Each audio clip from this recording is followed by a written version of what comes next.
मैं गोविंद कांडा जी भारतीय जनता पार्टी के प्रत्याशी के पक्ष में आपके बीच में आया हूँ। और भारतीय जनता पार्टी ने सारा विकास का काम जो हरियाणा का नक्शा चेंज हुआ है वो सारा भारतीय जनता पार्टी के शासनकाल में हुआ है। और आपकी भी मैं सड़कें देख रहा था, चेक कर रहा था, सारी सड़कें बहुत ही अच्छी बनी हुई है, शहर की भी और सिरसा से कनेक्टिविटी, ये दोनों चीज़ मैंने देखी है। दोनों बहुत अच्छी सड़कें आपकी बनी हुई है और जगह जगह पे स्ट्रीट लाइट के पोल वगैरह सारी चीज़ लगी हुई है। तो ऐसा लगता है कि जैसे शहर का विकास के लिए सरकार ने पूरी तरह से अपने द्वार खोल रखे हैं और हज़ारों करोड़ रुपया माननीय मुख्यमंत्री मनोहर लाल जी ने इस क्षेत्र में दिए हैं, जिससे इसका विकास हो सके। और सभी विधायकों को जो ग्रांट देते हैं ऐच्छिक रूप से लगाने के लिए, वो इस विधायक को भी पीछे मिलती रही है जी। तो मुख्यमंत्री जी का जो विकास का एक नज़रिया है वो पूरे प्रदेश के लिए एक समान है और उसको लेकर हम उनके विकास कार्यों को लेकर जनता के बीच में जा रहे हैं। और ये गोपाल कांडा जी, उनके भाई पहले से एमएलए हैं सिरसा से, और गोविंद कांडा जी जो हमारे यहाँ से उम्मीदवार हैं, उनके लिए हम वोट के लिए एक एक दरवाजे पर जाकर अपील कर रहे हैं। लेकिन सर, आपको कहीं भी कहीं ये नहीं लगता कि जो विकास हरियाणा का रोहतक में हुआ है, जो पंचकुला में हुआ है, वो इलाहाबाद तक विकास नहीं पहुँच पाया है? ऐसा है, आप बिल्कुल राजस्थान से सटा हुआ ये शहर है आपका, ऐसे ही एक लोहारू शहर है हमारा, उसमें अभी हज़ारों करोड़ रुपए लग रहे हैं। तो मुझे नहीं लगता कि इसका नंबर भी पीछे रहने वाला है। इलाहाबाद में भी विकास के कार्यों की झड़ी लगेगी और इलाहाबाद वासी इससे बेहद प्रसन्न होंगे। सर, आप जी 10-15 गाँव में किसान घुसने नहीं दे रहे बीजेपी कैंडिडेट को, आप किस तरह उम्मीद करते हो बीजेपी सीट निकाल लेगी? मैं ये मानता हूँ कि बीजेपी हर मोर्चे पे मजबूत है और जो हमारे सामने कैंडिडेट है, जो पहले विधायक है, वो पहले से कमज़ोर हुआ है और हमारा कैंडिडेट बहुत मजबूती से आगे बढ़ रहा है। जिन गाँवों में पहले जाने नहीं दिया जा रहा था, उन गाँव में भी आज हम जाके प्रचार कर रहे हैं और उन सब को लेकर हम आगे बढ़ रहे हैं। उन गांव के लोगों ने स्वयं ये कहा कि हमारा विकास करना एक लक्ष्य है, आप विकास करवाइए, हम आपके साथ खड़े हैं। इलाहाबाद क्षेत्र में जो है बड़े उद्योग की बड़ी कमी महसूस हो रही है। यहाँ के युवाओं को पलायन करना पड़ता है बाहर बड़े शहरों में। यहाँ के जो मूल निवासी हैं, अग्रवाल समाज के लोग हैं, वो साउथ इंडिया में शिफ्ट हो गए सारे के सारे। तो यहाँ कोई बड़ा रोजगार आएगा ऐसी उम्मीद कर सकते हैं?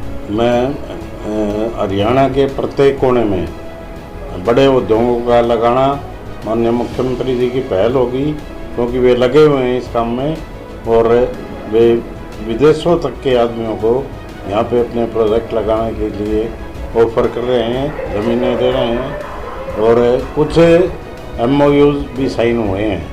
तो उन सब को लेकर भिवानी में भी और यहाँ भी एक एक बड़ी इंडस्ट्री लगे, जिससे 10 से 15 हज़ार बेरोजगार युवक रोजगार पाएँ। इसके लिए हमारा प्रयास माननीय मुख्यमंत्री जी के माध्यम से जारी रहेगा। आप समाज के लोगों के बीच में जा रहे हैं, कौन से ऐसे मुद्दे हैं समाज के जो आपके सामने आए हैं और आप उनको किस बात पर मोबिलाइज कर रहे हैं? मैं समाज के जो हमारे लोग हैं उनके बीच में जा रहा हूँ और हमारे लोग बड़े सरल स्वभाव के होते हैं और लीडिंग भी करते हैं। एक अग्रवाल समाज के आदमी के पीछे कम से कम 4 वोट का होना, ये मानो कि ये पूरे प्रदेश में, पूरे देश में अनिवार्यता है। और हमारे समाज का लोग जब खड़ा होता है तो उसके साथ पूरा समाज भी खड़ा होता है, क्योंकि हर एक आदमी का काम निकालने में हमारा नाम के साथ जुड़ता है बढ़िया, और बढ़िया माने बात को बढ़ाने वाला। तो कोई भी व्यक्ति हमारे से अधूरा नहीं रहता, सबके काम करने की क्षमता रखने वाला हमारा समाज है। और हमारा समाज जब आगे खड़ा होगा तो निश्चित रूप से उसका लाभ पार्टी को अवश्य मिलेगा। तो इस बार आप देख रहे हैं कि इलाहाबाद से कमल खिल जाए? इस बार ऐसा लग रहा है कि हम 15 से 20 हज़ार वोटों से ऐलनाबाद सीट बीजेपी निकालेगी। लेकिन सर ये गढ़ माना जाता है किन्हीं लोग, मैंने कई बार गढ़ टूटते देखे हैं। रोहतक से भी हुड्डा का गढ़ बताते थे, वहाँ से मनीष ग्रोवर जी जीते। इसी प्रकार कई जगह पे इस टाइप के गढ़ माने जा रहे हैं, लेकिन उनको मैंने टूटते हुए अपनी आंखों से अपने कानों से सुना भी है। इंदिरा गांधी जी 1975 में इतनी मजबूत थी कि उन्होंने इमरजेंसी लगाने का काम किया, लेकिन वो यूपी की भी 80 की 80, 85 की 85 सीटें हारी।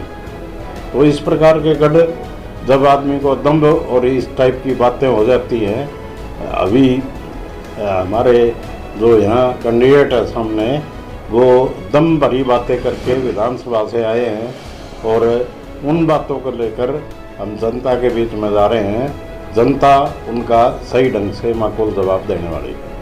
हरियाणा कृषि प्रधान प्रदेश है सर, और किसान जो है वो हमारी अर्थव्यवस्था की रीढ़ है।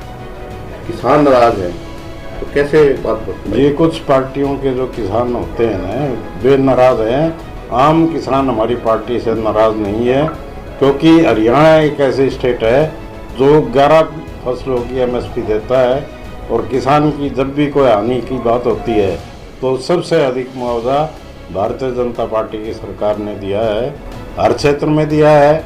और अब जो इंश्योरेंस की बात है, उसके अतिरिक्त भी यदि कोई आदमी नुकसान में जाता है तो हम उन सब का मुआवजा देने के लिए तैयार हैं। यहाँ के विधायक ने 3 कृषि कानून के खिलाफ ही इस्तीफा दिया था, और उसी बात को लेकर दोबारा चुनाव मैदान में आप किस तरह देखते हैं? आज तक वे कृषि कानून, अभी तक काले कृषि कानून ये बता रहे थे, वे जो के तो हैं उनमें कोई फेरबदल नहीं हुआ है।